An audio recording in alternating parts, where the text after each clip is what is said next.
Video, we're gonna see how to send money from Wise to Wise.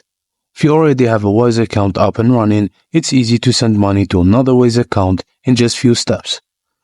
You can always enter recipient's Wise local account details for currency they need and use these to pay. But Wise also makes it even easier to send payment using the recipient's name, email, or phone number. All you need to do is log into Wise and look up your recipient in your contacts, or enter their details manually for an easy payment in few taps. Payments are sent instantly from whichever currency balance you select within Wise account. There is no fee to pay if you're sending a cross-balance transfer.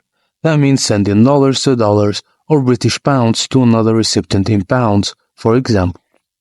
If you need to convert currencies for the Wise to Wise payment, you'll need to get the mid-market exchange rate and Wise's low conversion fees based on the currency involved. And that's how you do it, guys. Thank you for watching, and I will see you on the next video.